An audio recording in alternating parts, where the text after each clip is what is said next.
Gaza की तंग गलियों में, जहां कभी बच्चे खेला करते थे और बाजारों में चहल पहल रहती थी, अब हर तरफ सिर्फ धूल और मलबा ही बचा था। युद्ध की मार से झुलसी इस जमीन पर 18 वर्षीय उमर अपने छोटे भाई हसन का हाथ थामे चला जा रहा था। उनके पीछे उनकी मां फातिमा गठरी की तरह लिपटी एक शॉल में अपनी बची कुची गृहस्थी समेटे हुए थी। अम्मी, हम कब तक ऐसे भागते रहेंगे? हसन ने मासूमियत से पूछा। फातिमा ने कोई जवाब नहीं दिया। उनकी आंखों में बस आंसू थे, गाजा में रहने वाले लाखों लोगों की तरह, जो न इजराइल की बमबारी से बच सकते थे, न ही हमास के शासन से। हमास, जो कभी लोगों के लिए उम्मीद की किरण था, अब दमनकारी ताकत बन चुका था। हर गली में हथियारबंद लोग तैनात थे, जो किसी भी विरोध की आवाज को कुचलने के लिए तैयार थे। उमर ने कई बार देखा था कि कैसे हमास के लड़ाके उन लोगों को पकड़कर ले जाते थे जो उनके खिलाफ कुछ बोलते थे। लेकिन अब लोगों का सब्र जवाब दे रहा था। भूख, बेरोजगारी और लगातार हो रहे हमलों से परेशान होकर गाजा के लोग अपने ही शासकों के खिलाफ खड़े हो गए। एक शाम, जब सूरज पश्चिम में समंदर के किनारे डूबने को था, बेत लाहिया की गलियों में एक अजीब हलचल थी। सैकड़ों लोग अपने घरों से बाहर आ गए थे। किसी के हाथ में सफेद झंडा था तो किसी के हाथ में खाली कटोरा, मानो यह बताने के लिए कि अब उनके पास न खाना बचा है और न ही कोई उम्मीद। हमास, बाहर निकलो, युद्ध बंद करो। लोग गुस्से में नारे लगा रहे थे। उमर ने पहली बार देखा कि गाजा में लोग एक दूसरे का साथ दे रहे थे, डर के बावजूद। हमास ने इसे बर्दाश्त नहीं किया। कुछ ही देर में उनके सशस्त्र लड़ाके आ गए और भीड़ को तितर बितर करने लगे। गोलियां हवा में चलने लगीं, लेकिन इस बार लोग भागे नहीं। वे वहीं खड़े रहे, गुस्से में, आंखों में डर के बजाय हिम्मत लिए हुए। फातिमा ने उमर का हाथ कसकर पकड़ लिया। बेटा, अगर हम आज नहीं बोले तो कभी नहीं बोल पाएंगे, उन्होंने धीमे से कहा। अक्टूबर 2023 से गाजा युद्ध की चपेट में था। 50,000 से ज्यादा लोग मारे जा चुके थे और बचे हुए लोग दो पार्टों के बीच पिस रहे थे, इजराइल के हमले और हमास के शासन के। इन विरोध प्रदर्शनों ने दुनिया को दिखाया कि गाजा के लोग न केवल इजराइल की बमबारी से परेशान थे, बल्कि उन्हें अपने ही शासकों से भी मुक्ति चाहिए थी। उमर, हसन और उनकी मां के साथ हजारों लोग अब सड़कों पर थे। वे जानते थे कि यह आसान नहीं होगा, लेकिन पहली बार गाजा की गलियों में न सिर्फ गोलियों की गूंज थी, बल्कि आजादी की पुकार भी थी। भारतीय ग्रंथों में जब भी धर्म, न्याय और अधर्म, अन्याय के बीच संघर्ष होता है, तब जनता का असंतोष एक महत्वपूर्ण भूमिका निभाता है। रामायण, महाभारत, भगवद गीता और पुराणों में ऐसे कई प्रसंग मिलते हैं जहां लोग अत्याचार से त्रस्त होकर विद्रोह करने को विवश हो जाते हैं। गाजा में हमास के विरुद्ध हुआ विरोध प्रदर्शन भी इसी नैतिक संघर्ष का आधुनिक उदाहरण है। लंका का राजा रावण एक महाशक्तिशाली योद्धा था, लेकिन उसने अधर्म का मार्ग चुना। वह केवल बाहरी आक्रमणों जैसे इजराइल की बमबारी से नहीं, बल्कि अपने ही लोगों पर अत्याचार करने के कारण भी नष्ट हुआ। जब रावण ने माता सीता का अपहरण किया, तो उसकी प्रजा ने भी उसे सावधान किया था। विभीषण तक ने उसे समझाने की कोशिश की, लेकिन अहंकार में डूबा रावण अपने विनाश की ओर बढ़ता रहा। गाजा में भी हमास का शासन उसी अधर्म का प्रतीक बन गया है, एक ऐसी शक्ति जो अपनी जनता की रक्षा करने के बजाय उन्हें ही ढाल की तरह इस्तेमाल कर रही है। जनता अब रावण की प्रजा की तरह असंतुष्ट हो चुकी है, और जब जनता असंतोष व्यक्त करने लगे तो सत्ता का अंत निश्चित होता है। महाभारत हमें सिखाता है कि अत्याचार और सत्ता का दुरुपयोग जब चरम पर पहुंचता है तो विरोध अपरिहार्य हो जाता है। जब कौरवों ने पांडवों को छल और अत्याचार से तंग कर दिया, तब प्रजा के मन में भी असंतोष उत्पन्न होने लगा। दुर्योधन के अत्याचारों ने महाभारत के युद्ध को जन्म दिया। गाजा की जनता हमास के दुर्योधन जैसे शासकों से त्रस्त हो चुकी है। वे अब युद्ध और शोषण से मुक्ति चाहते हैं। अगर कौरवों ने समय रहते अपनी प्रजा और भाइयों के अधिकारों का सम्मान किया होता, तो महाभारत की नौबत नहीं आती। क्या हमास का भी यही हश्र होगा? महाभारत यह भी सिखाता है कि जो सत्ता अपनी प्रजा को दुख देती है, वह स्वयं नष्ट हो जाती है। अगर हमास अपनी नीतियों में बदलाव नहीं करता, तो वह भी कौरवों की तरह मिट जाएगा। भगवद गीता के अनुसार, जब अधर्म बढ़ता है तो जनता के भीतर विद्रोह की ज्वाला जलती है।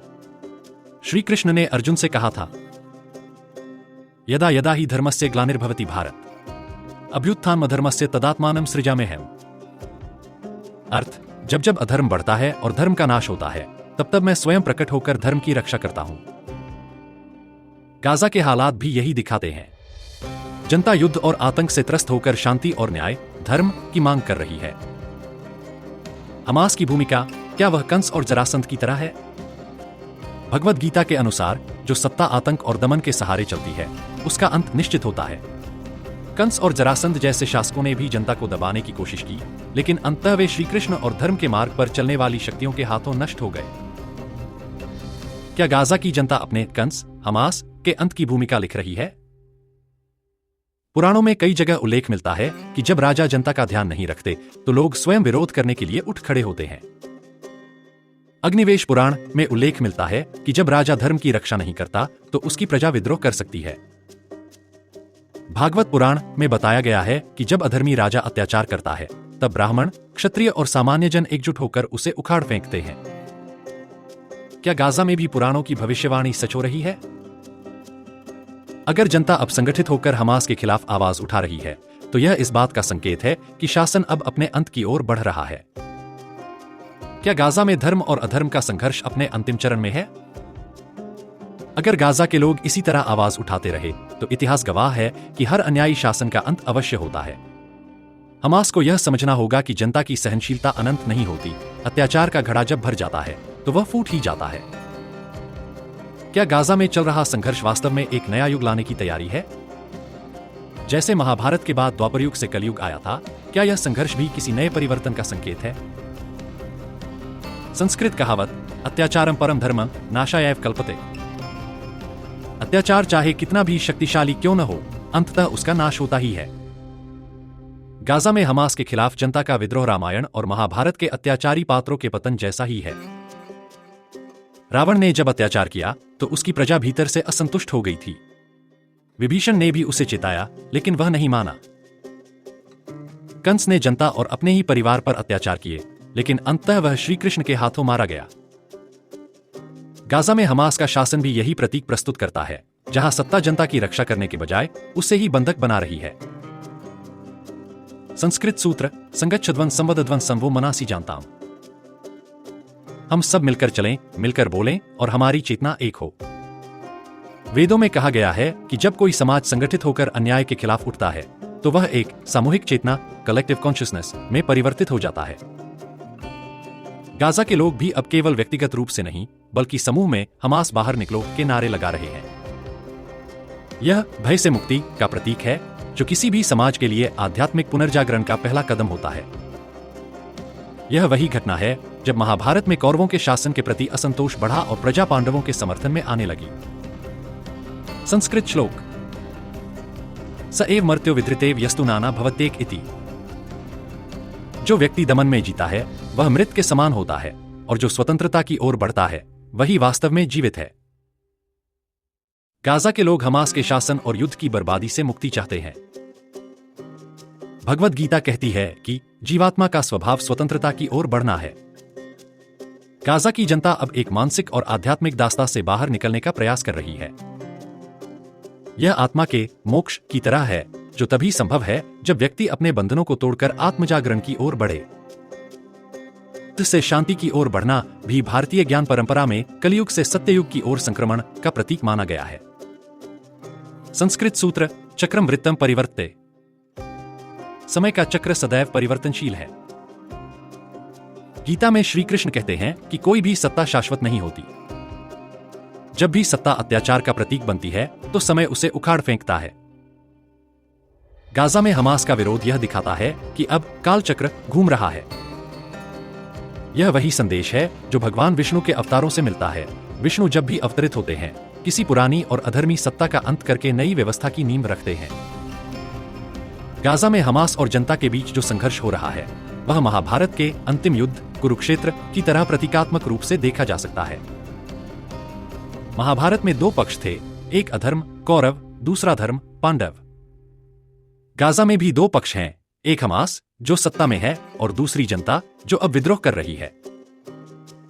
श्री कृष्ण ने पांडवों को प्रेरित किया कि वे अन्याय के खिलाफ लड़े। गाजा की जनता भी अब श्री कृष्ण की शिक्षाओं का अनुसरण कर रही है, जो अधर्म है उसका विरोध करो। संस्कृत सूत्र माया बध्यते जंतुः माया एव विमुच्यते। भ्रम माया में फंसकर जीव बंधन में पड़ता है, और जब उसे सत्य का ज्ञान होता है तो वह मुक्त हो जाता है। हमास ने गाजा की जनता को भ्रमित कर रखा था। भ्रम हमास ने कहा कि इजराइल के खिलाफ युद्ध से ही हमें न्याय मिलेगा। सत्य, जनता अब समझ चुकी है कि युद्ध से सिर्फ उनका विनाश हो रहा है। परिणाम, वे अब उस माया को तोड़ रहे हैं और सच को देख रहे हैं। यह वही स्थिति है जो भगवद गीता में अर्जुन के साथ हुई थी। जब तक वह मोह और भ्रम में था, वह लड़ने को तैयार नहीं था।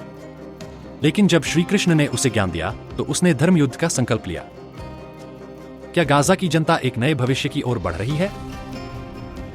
यह विद्रोह केवल हमास के खिलाफ नहीं है, बल्कि यह एक बड़ी विचारधारा के अंत और एक नए युग की शुरुआत का प्रतीक है।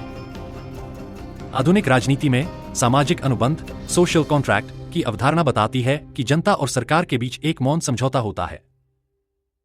जनता सरकार को सत्ता देती है, बदले में सरकार उनकी रक्षा और कल्याण सुनिश्चित करती है।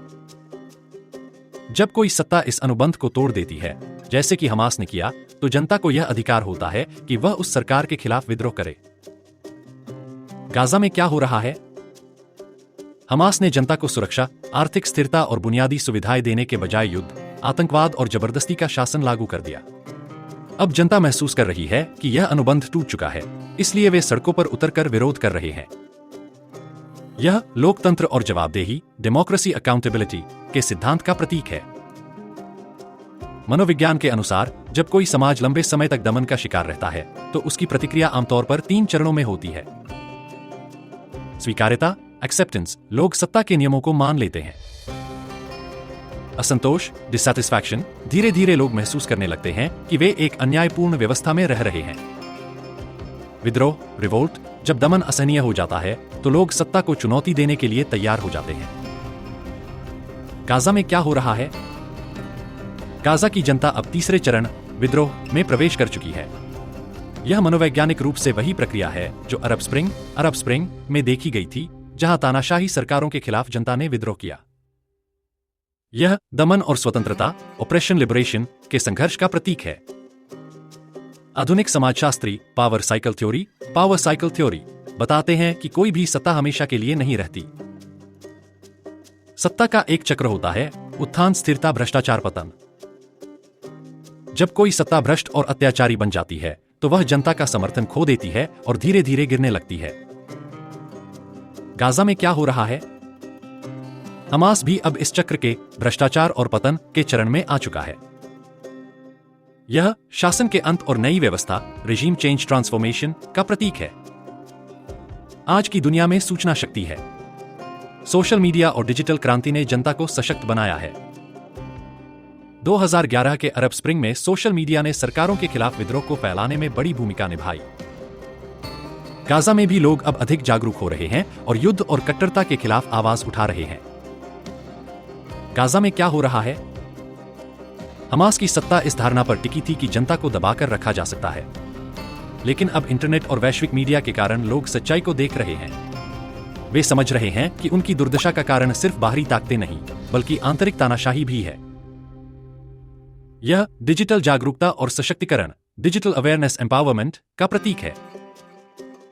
आधुनिक राजनीतिक सिद्धांतों में यह स्पष्ट हो चुका है कि युद्ध से कोई भी पक्ष स्थायी रूप से जीतता नहीं है, बल्कि सभी पक्ष नुकसान उठाते हैं।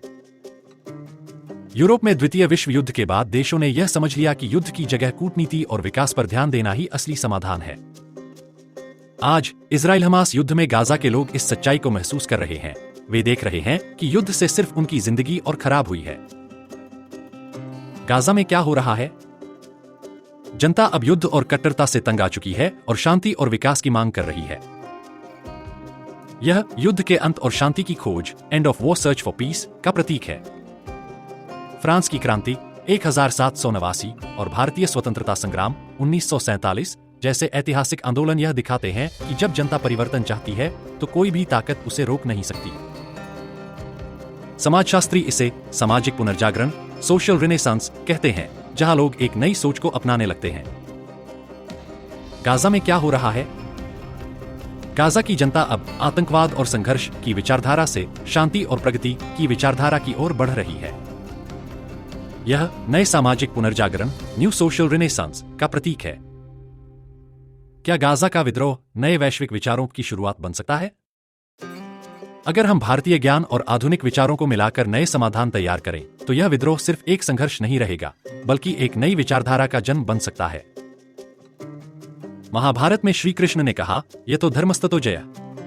जहां धर्म है वहां विजय है।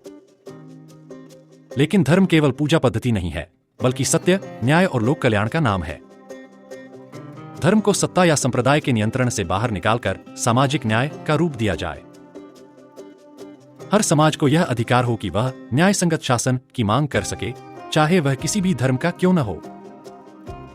गाजा की जनता जिस कट्टरता और युद्ध के खिलाफ उठ रही है, वह धर्म के नाम पर अधर्म का विरोध है। सत्ता से स्वतंत्र धर्म और धर्म से स्वतंत्र सत्ता का नया सिद्धांत तैयार हो सकता है। अहिंसा परमो धर्म, अहिंसा सबसे बड़ा धर्म है। युद्ध तभी उचित होता है जब अन्याय का अंत करने के लिए और कोई उपाय न हो। श्री कृष्ण ने युद्ध को धर्म युद्ध कहा, लेकिन बिना प्रयास के युद्ध छेड़ना अधर्म बताया। विश्व स्तर पर युद्ध और सैन्य संघर्षों के बिना समस्याओं के समाधान के लिए नए ढांचे बनाए जाएं। शांति आधारित सामाजिक व्यवस्थाएं बनाई जाए, जहां जनता को युद्ध से अलग करके विकास की ओर ले जाया जाए। गाजा की जनता अब महसूस कर रही है कि युद्ध से केवल विनाश हो रहा है। शांति आधारित शासन मॉडल का नया सिद्धांत तैयार किया जा सकता है। महाभारत में जनता को ही सबसे बड़ी शक्ति कहा गया है। राजा प्रजा धर्मेण पालनीया, राजा का कर्तव्य है कि वह प्रजा का धर्मपूर्वक पालन करे। जब कोई शासक जनता के विरुद्ध कार्य करता है, तो जनता को उसका त्याग करने का अधिकार है। नागरिकों को सिर्फ उपभोक्ता या शासित समूह न मानकर लोकतांत्रिक संरक्षक के रूप में देखा जाए। शासक जनता के सेवक हैं और जनता को सत्ता से पूछताछ करने और उसे बदलने का पूर्ण अधिकार होना चाहिए। गाजा की जनता अब हमास की सत्ता को चुनौती दे रही है। जनता सत्ता, संवाद और नियंत्रण का नया लोकतांत्रिक मॉडल बनाया जा सकता है। रामायण में भगवान राम ने कहा, राजा का धर्म है कि वह जनता की सेवा करे, न कि जनता पर शासन करे। सत्ता किसी व्यक्ति या समूह की नहीं होती, यह सेवा का उपकरण होती है। सत्ता का स्वरूप बदले, लोकतांत्रिक सत्ता को पूर्ण पारदर्शिता के साथ जनता के प्रति उत्तरदायी बनाया जाए। जनता को सत्ता के स्वामी के रूप में पहचान मिलनी चाहिए, जबकि नेता केवल सेवक हों। गाजा में जनता अब महसूस कर रही है कि सत्ता ने उनके साथ विश्वासघात किया है। नेताओं की जवाबदेही की नई प्रणाली विकसित की जा सकती है। माया बध्यते जंतुः माया एव विमुच्यते। भ्रम से बंधन होता है और सत्य से मुक्ति मिलती है। सूचना का अभाव ही सबसे बड़ा बंधन है। सत्य को प्राथमिकता देने वाले सूचना मॉडल बनाए जाएं, जहां जनता को सही जानकारी मिले। प्रोपेगेंडा और गलत सूचनाओं से बचने के लिए वैश्विक स्तर पर सूचना पारदर्शिता के नियम बने। गाजा में जनता अब समझ रही है कि उन्हें गलत सूचनाओं के माध्यम से नियंत्रित किया गया था। सत्य आधारित सूचना तंत्र विकसित किया जा सकता है। भारतीय संस्कृति कहती है कि वसुधैव कुटुंबकम, संपूर्ण विश्व एक परिवार है। लड़ाई से समाधान नहीं निकलता, बल्कि संवाद से ही दीर्घकालिक समाधान संभव है। अंतर्राष्ट्रीय स्तर पर संघर्ष समाधान के लिए भारतीय दृष्टिकोण अपनाया जाए। युद्धग्रस्त क्षेत्रों में शांति मिशन और लोकतांत्रिक सुधार के लिए वैश्विक स्तर पर नीति बने। गाजा में जनता अब समझ रही है कि बाहरी शक्तियां युद्ध से फायदा उठा रही हैं, लेकिन उन्हें शांति चाहिए। अंतर्राष्ट्रीय शांति के लिए भारतीय दृष्टिकोण को प्रमुखता दी जा सकती है।